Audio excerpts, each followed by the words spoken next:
What's going on, guys? Welcome to another episode with your boy Phrankleen. If this is your first time, thank you for stopping by. Send me their stories to my email address at footchannel1960@gmail.com. If you're watching this on YouTube, feel free to look in the description below. You'll find my email address and every other necessary details that you need. All right, so if you have a story that you'd like me to share, what I normally do is if it resonates with me, I definitely will make you anonymous, and then I can convert it to a pre-recorded content like this or a live stream session. Before we crack on with today's topic, all right, you can basically support my channel via my Patreon from as little as £3 a month. Okay, the price of a cup of cappuccino, I believe. Basically, the reason why we say this is it helps to produce more content, it helps to support the channel, it helps to drive it forward. These lady basically sent me an email a few days ago and said, Phrankleen, it's been 8 years, been in this marriage, I feel dead.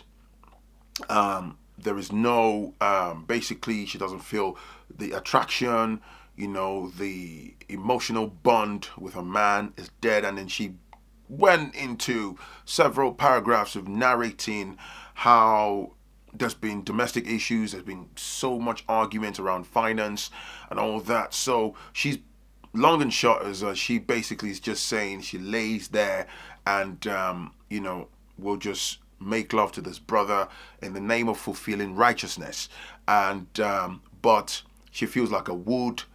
There is no connection. So if someone is saying there is no connection, what they are saying in a nutshell is the fire is dead. They are perhaps no longer in love with a person. Okay, it might be redeemable. The situation might be redeemable, maybe. But I want to address a few things, okay, in this regard. So the lady also went on to talk about how, right from day one, the in-laws have basically been like the big brother eyes looking right into the relationship, and there is no privacy, in that marriage, because the mother-in-law is always, the brother and sister-in-laws are always meddling in their affairs and all that stuff. And her husband, didn't do much and all that stuff, and several arguments. So, but before you know it, they have 2 children at the moment, and it's been 8 years. But she basically said it's been 8 years of hell, and she's unhappy.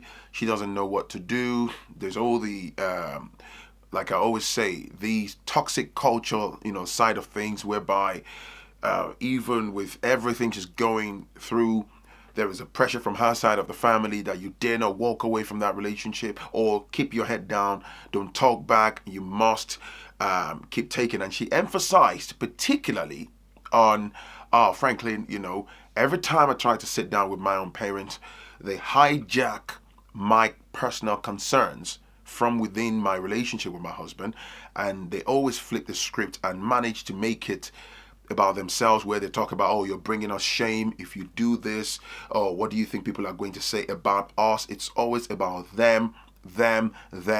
And when she tries to push, particularly by a father would always cut her short, and there was this threats of being ostracized from the family. And she said there was an occasion. Now, for the records, this is a 33-year-old woman.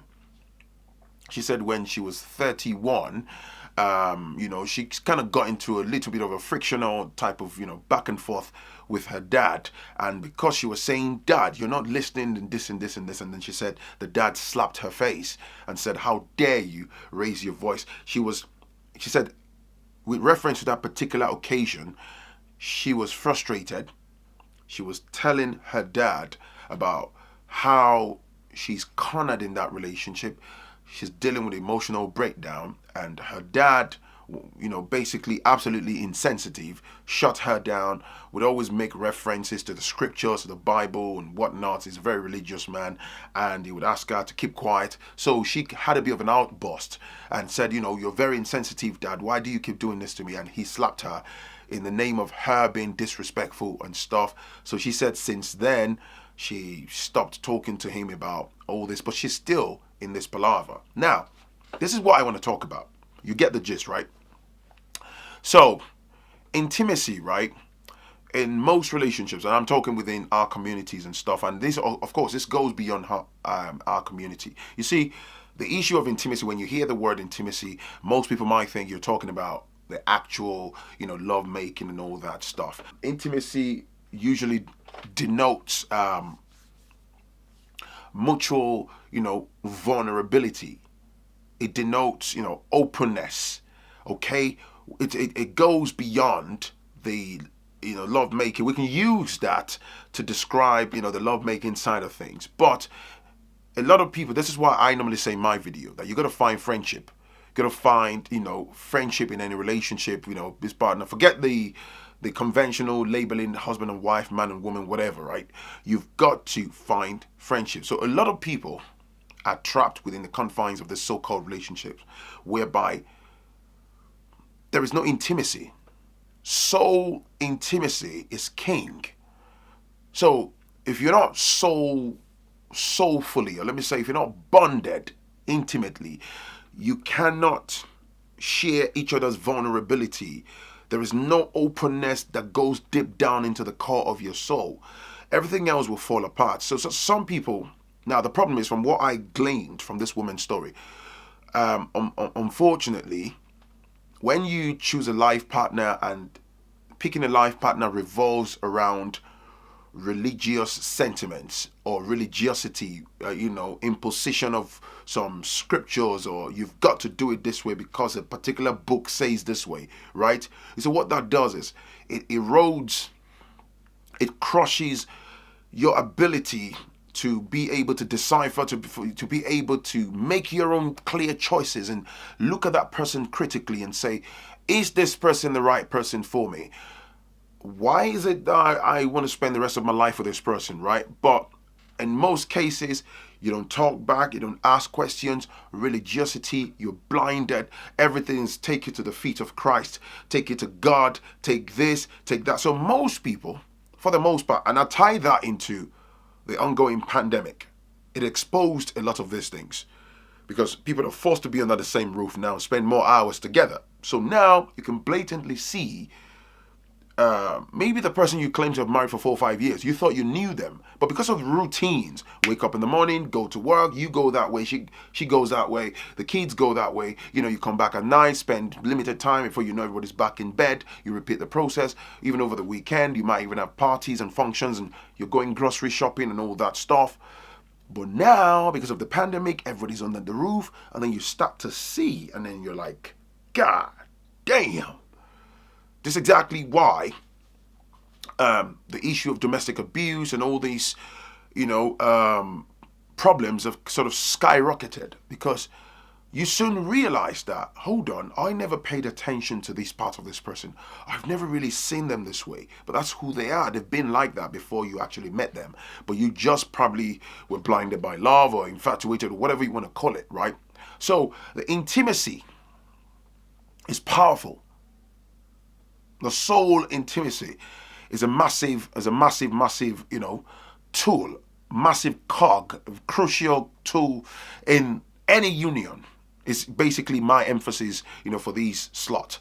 So this woman is basically an example of numerous other, cases where people are trapped in relationships because of religiosity, because of keeping up with the Joneses. Like what she said about her parents is very common in the black community. Oh, you're going to bring me to shame. Insensitive and very selfish, narcissistic parents. They are very, very selfish.